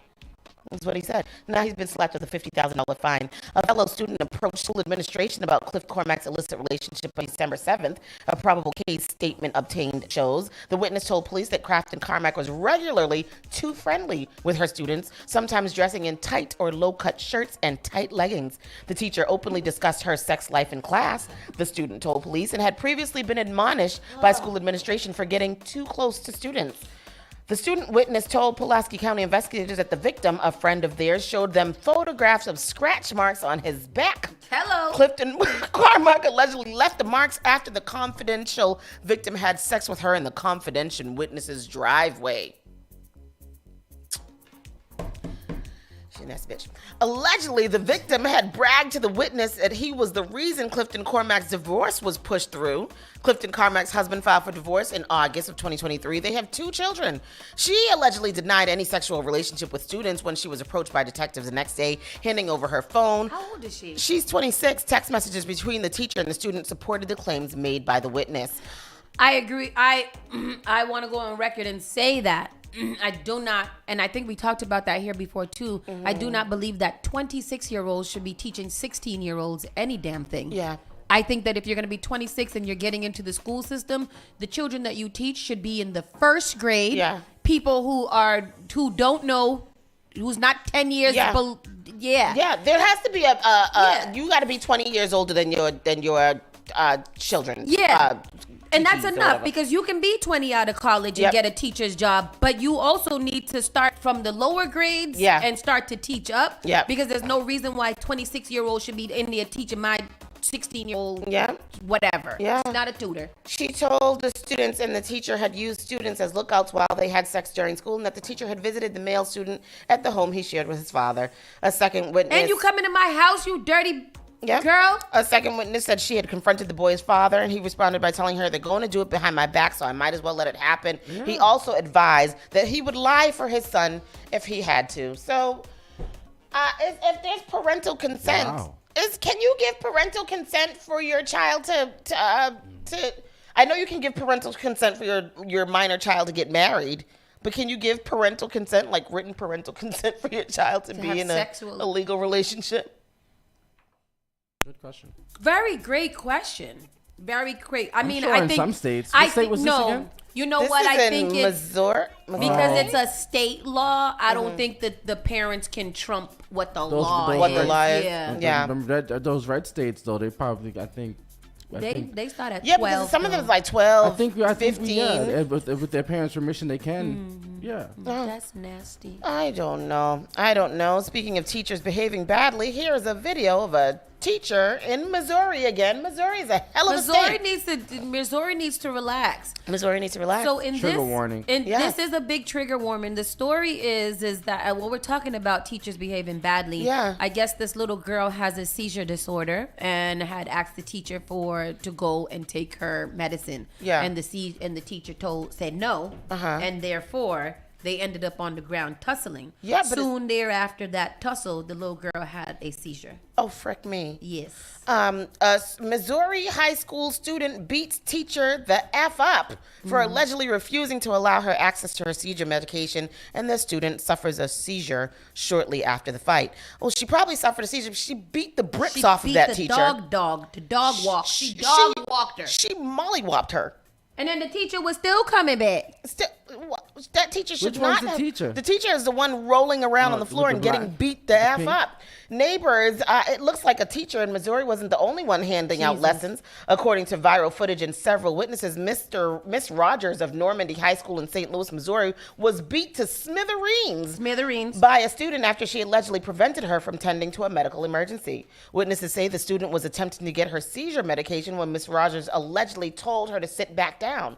The student was said to have ignored Miss Rogers' request, and that's when Miss Rogers stood up, not knowing she'd be knocked down just a few moments later. It's not clear how the physical altercation started, but at some point during the video, you can see the teacher and the student both tugging on a purse in a locker hallway. The altercation is eventually broken up before the student and teacher are escorted away from the crowd by students watching. During the escort, the student began to have a seizure. Video footage shows staff trying to assist her through the emergency. An official report has not been released at this time, and we will keep you updated. So, yeah, we should probably make a call down to Missouri and ask them what the F is happening over there in the school systems, because they might need to become a ward of the state. Yeah, they're going to have to be, what is it called when they take them in? Controversy. No, it's another C word. It's a C word. Conservatorship. Yes, conservatorship, because but she those two stories in itself is crazy. Yeah. Those are teachers absolutely not. I mean, I'm not even gonna put it all on the other teacher. Maybe they was having words before and the students was being rude and she probably thought. Sometimes student be like, oh, I gotta get my seizure medicine, and then come back in the classroom and then later be like, oh, I gotta get my seizure medicine. Why you didn't get it the first time? Did you tell me you was going to get your seizure medicine? You see? That's what probably happened too. You right. Solved it. What? You're right. Solving all these crimes today. You are a crime stopper. Who's you? Inspector Gadget. Remember that? They need to bring that back. He was so annoying. I love that show. So annoying. Oh, but I love that show. And what's his name? Penny? I love Penny. them.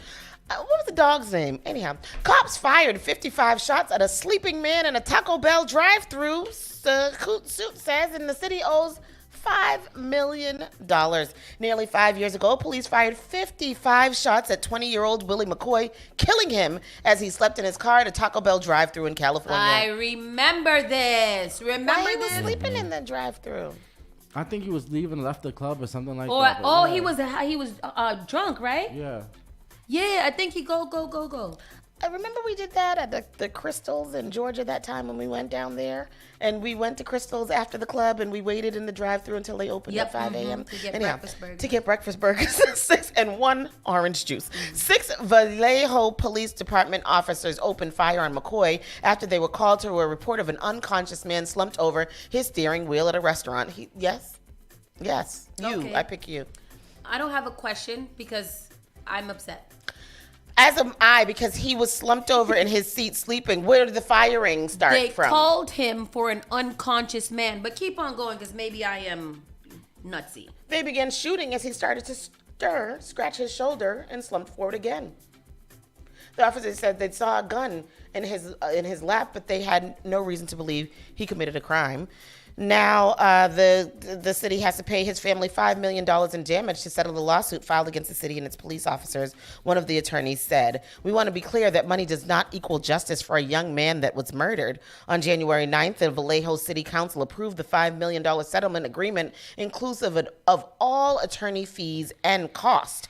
The settlement avoids the expense of what would likely have been several additional years of litigation and does not imply an admission of liability or wrongdoing by the city or by the city employee. Nasty. Yep. Regardless of the circumstances, we do want to acknowledge that all loss of life is tragic and continue to offer our sympathy and condolences to the family and friends of Mr. Coy. You don't give a damn. You would pay them so we can go on with our lives. Only $5 million We're For not shooting saying an we're not unconscious saying that we are accepting responsibility. We're paying you this $5 million because we didn't want to pay $10 million for a trial. Is basically what they're saying. That is a slap in the face. That is a spit in the face.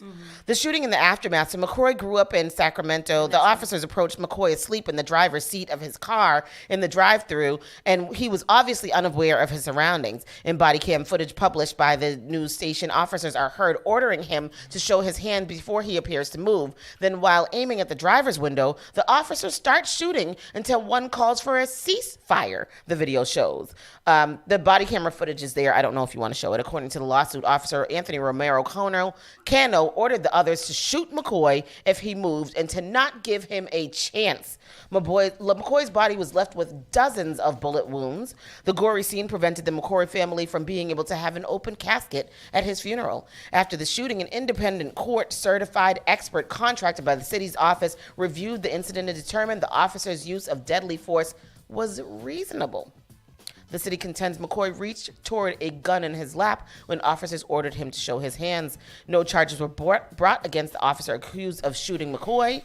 The officers accused of shooting him. However, one of them, Ryan McCannon, was fired in connection with the incident. He was fired on September 30th, 2020 for violating department policies by engaging in unsafe conduct and neglect for basic firearm safety during the incident.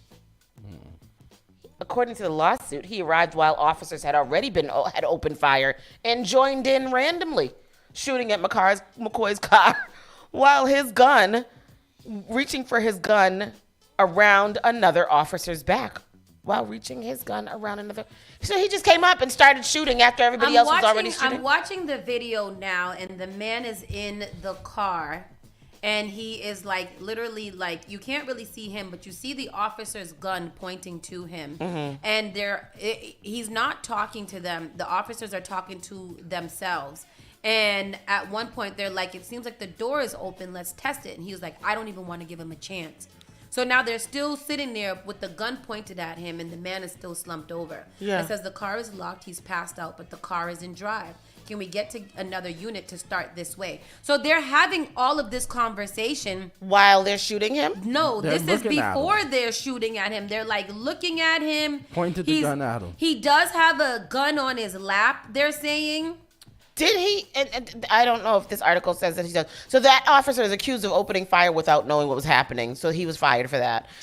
They said that this is a vigilante police gang. Is what they're saying, and that was formed within the department in a recent whistleblower lawsuit. In his lawsuit, Whitney accused McMahon of having 2 bent tips on his badge when he was put on leave in connection with the shooting. And I guess that's some kind of signal that he's a part of this vigilante police gang that they have out there, that has been out there. It's a very long article, very, very interesting. That's crazy. They said that they will continue to press forward for their pursuit of federal civil rights charges and for a full criminal investigation into the PD badge bending gang. So they would bend the tips of their badge to indicate that they were a part of this police gang. Tell us what you see. Oh, sorry. Tell me what you see. Jesus. So I'm sorry. I've been watching it, and while you were describing it actually really right while I was watching it. He at one point he's there and he's kind of slumped over and he reaches over to his shoulder, and I'm reading he's reaching over to his shoulder, and then he's you know when you wake up? Yeah, they said he scratched his shoulder. He scratched his shoulder, and then he there's a gun on his waist, there's a gun on his lap. You see and they said that half of the magazine clip was out. So the officers are saying, he's saying the half of the clip is out. Even if he fires, he only has 1 shot. That's what one officer said. Yeah. So after he starts scratching, they're doing it in slow motion. He then kind of leans over and his hand drops to his lap almost, and he's still drunk and out of it. Yeah. All you see is pat, pat, pat, pat, pat, pat, pat, pat, pat, pat, pat, pat, pat, pat, pat, pat, pat. Like it's crazy. Like it was crazy. I can't believe I watched that, but it's They showed the gun in his lap. They have a little arrow that points. You can't really see it, but if you were, I guess it's not like HD or whatever. But they're saying it, so I know that they saw the gun. So it's not like they did not see the gun. They're saying it, and because he's discombobulated and out of it, he's probably just reaching over and trying to gather his bearings and gets the gun is there and you're self-conscious. Yeah. But he didn't have enough time to even pick it up and shoot it. They just shot the glass out. And like you said, he would have only had one shot. One shot. Yeah. They could have one-shotted him. Right. And they chose 55. to light him up Yep. to the point where you can't even do an open casket. Yep, they riddled his body with bullets. That's Man, crazy. That's hard to watch, like in I slow can't motion, like believe that you watched it. I will not watch that. No. It's not something you should watch. This other case that is really, really crazy. An elderly couple was found dead after a heater in their home reached 1,000 degrees. 1,000 degrees. Two elderly people. I don't. Can What it do that? They got incinerated. Like what happened? Isn't that cremation? I think mine's. I think my space heater books at like 80 degrees. What are we doing here? I don't know. The two elderly people in South Carolina, where Tristan wants to visit, were found dead in a bedroom during a wellness check last week, with police saying the home's heater had reached 1,000 degrees Fahrenheit, so hot that the victims' bodies had exceeded 106 degrees. How did they not implode? I feel like that's spontaneous combustion. In a police report obtained by the news, an officer said that he went to the residence on January 6th to conduct a wellness check after a family member had not heard from them in 3 days. Officers had to enter the home through the bedroom window, at which point the pair, 84 and 82 years old, were found dead in their bed. There were no signs of struggle or foul play. The responding officer said they noticed the residence was extremely hot as soon as they entered, and when medics went to obtain the victim's body temperatures, they recorded each at over 106 degrees, the highest the device could register. Wow. According to the not even accurate. Yeah, no, it was higher than that. This is a typo. Heater was over 100 degrees, maybe. Over 1,000? How did it get that way? It says, according to the Mayo Clinic, the average body temperature should range between 97 and 99 degrees. If the core body temperature surpasses 104 degrees, they need immediate cooling and urgent medical attention. When the fire department arrived, they found the interior temperature of the house was over 120 degrees after the residents had been open to the cold weather for about 20 minutes. So it went down to 120. Oh. After the place had been open. They then checked the basement of the residence where the heater and the hot water heater were located. One firefighter noted the heater was so hot it looked as if the basement was currently on fire. Wow. After deactivating the heater, they found that the temperature of the heater measured at over 1,000 degrees. They don't got no safety nozzle that after you hit a certain degrees that is not available, that it stopped? Like, that's not a thing? That's so crazy. 80 degrees in the house is very, very hot. It's very hot. That's what I put my heat up on when it's in the winter. 80? Yeah. Oh my God. I live in the tropics. In college, my heater was always on like 85 degrees. You come in there, I don't know. Oh. People used to come in there and open my door for me. Like, come out. I would have had to put the AC on in that. If you want to keep the heat, put the heat on that high, you got to turn on the AC. They said the coroner said his office is concerned with why the temperature was so high in the house, but that no foul play was detected. Carbon dioxide levels in the house were not of concern, and the coroner said that his office will continue to investigate. Upon speaking with the victim's family, the responding officer learned that hot water heater and heater both were out, and the residence was getting too cold the last day the family saw the pair. The family ended up fiddling with the hot water heater, and family members left the home. Wow. One of them family members killed them people. Yeah, because you sat there and you turned it all the way up. They were like, it's not working. Let's just turn it all the way up. I wonder what their insurance policy is. If they had it. If they had life insurance. Had one. But there should be also the home insurance, because they said that it looked like the basement was on fire. So if there's homeowners insurance, but do the homeowners insurance still pay out if the homeowners is dead? Oh, well, the estate. If they estate plan. Go and write up your wills, people. Go and write them up. Estate planning is important. Yes, it is. I feel like I said that I was going to have somebody come in here to talk about estate planning. We're going to do that very soon, too, in this new year. Quickly going through the entertainment report. We'll just read headlines. Okay. Popcorn pleads guilty and fined $6,000 for unruly fest conduct. How did it? What is conduct? What was that? Was that at Spice? At What's it called? Let me see. Sting? Popcorn received 4 charges stemming from his behavior at the event, ensuing a threat, using abusive and calamitous language, using indecent language, and disorderly conduct, as well as breaches of the Noise Abatement Act. Earlier today, Popcorn appeared in the St. Thomas Parish Court in Morant Bay and pleaded guilty to all of the above charges except for breaches of Noise and Abatement Act. So, $6,000 for that. $6,000. It's not bad. He got it. It was called Unruly Fest. I thought they were just describing the fest as unruly. Unruly. Oh. Duh. Pete Davidson reveals he was high on ketamine at the Aretha Franklin situation. That is not surprising to anybody, and I believe that he's always on ketamine of some sort. So, and he says at her funeral, and he is embarrassed, and as he should be, because what is ketamine? Ketamine is similar to cocaine. Oh wow. Mm-hmm. Pete Davidson is still on the drugs in 2024. Yeah, he has a stand-up special on Netflix too. About drugs? I don't know. I didn't watch it. I don't like his style of humor. Cardi B scored small victory. Wait. At the Aretha Franklin's funeral, he went up to the family and he said, "Hey, I'm just here to pay mine." RESPECT. Oh, shut up, did no, he? Yes, didn't. he did. He did? Oh, wow. Yes, he did. Oh. Yeah, you should be embarrassed because that is. Yes, he said it's very embarrassing. Because that is high talk. He said, that is high talk.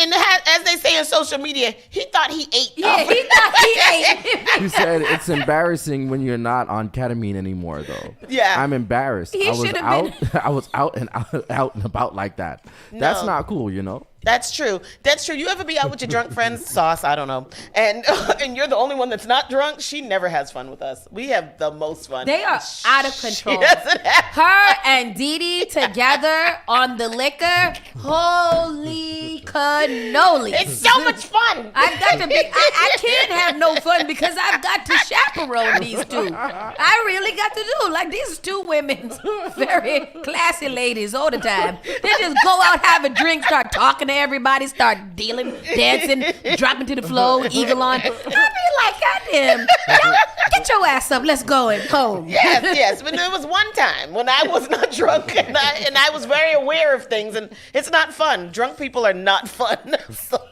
I sympathize with you, Saucy.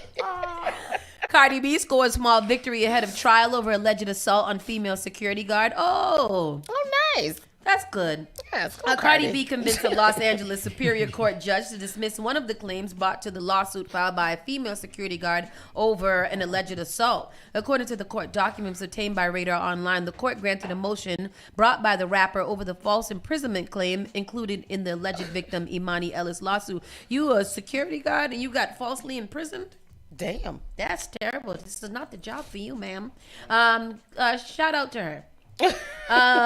Sean Paul responds to critics telling him to stop interfering in Jada Kingdom and Stefflon Don's fraud big feud because where the hell did Sean Paul of all of the people, where did Sean Paul come from? Girl, he's dead. Sean Paul, listen, we just saw Sean Paul this year. I understand that. I get it. I know that relevant. he's no, not to that. I don't feel like he's relevant to that side.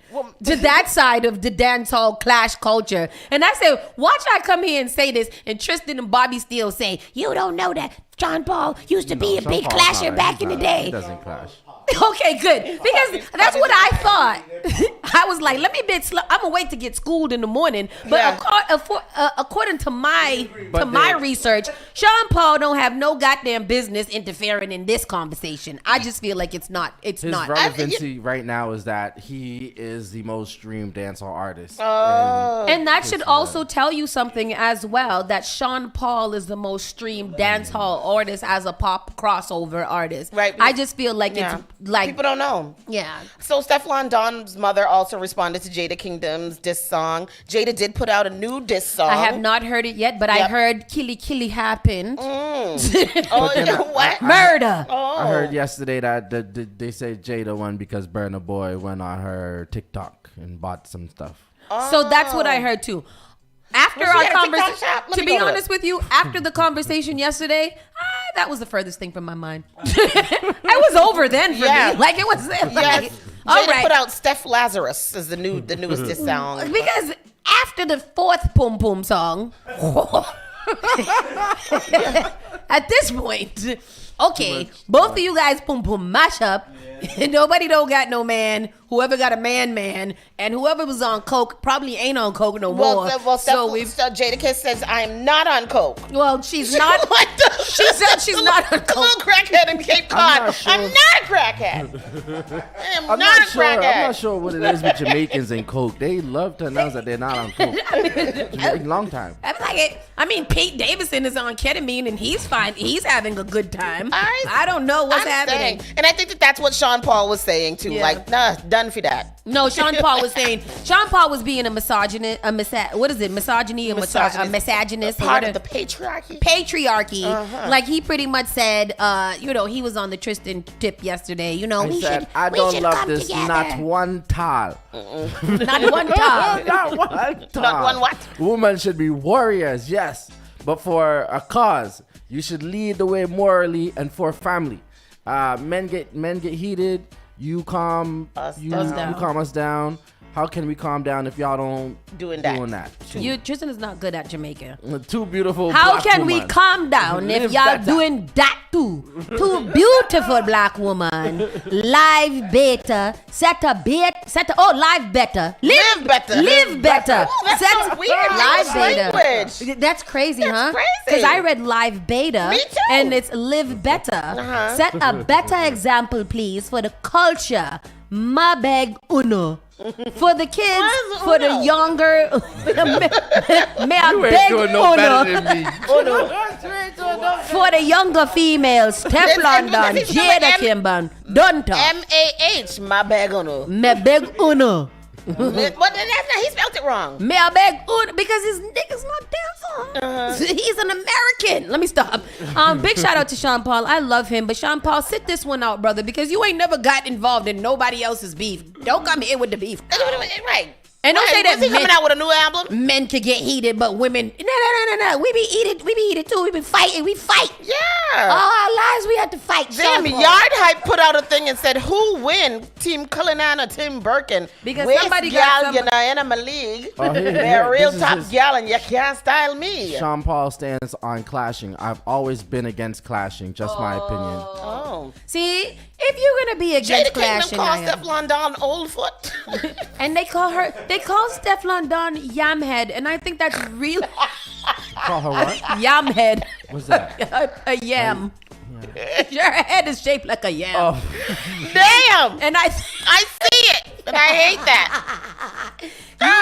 You young Jamaican girlies are rude. Oh, she said, boy, shoot up your Cullinan. Don't threaten no shoots now. And then, and some other news that I do want to address, and I think that we have Lil Nas X got reamed out by ex-boxer Ryan Garcia for some reason, I feel like Lil blasphemy. Nas X would have enjoyed getting reamed out. Yes, well. God, what? With that said, we are done here. One announcement Yes. before we exit the building today. Don't forget, ladies and gentlemen, today is the meeting for White Stadium. Oh, yes. The city envisions revitalizing the White Stadium as a centerpiece of Boston Public Schools athletics, and as well as the new home of Boston's late women team for soccer. This is happening 6 to 8 p.m. You can go on Spark FM's Facebook page for more information. Make sure y'all tune in for that. Make sure y'all tune in so at least your voice can be heard. With that said, Bobby Steels is up next from 11 to 1 o'clock all day today. That's not all day. It's just from 11 to 1.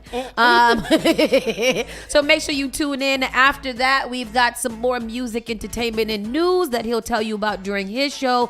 Keep it locked, and we'll see you guys bright and early tomorrow for F-Word Friday, because finally it's Friday.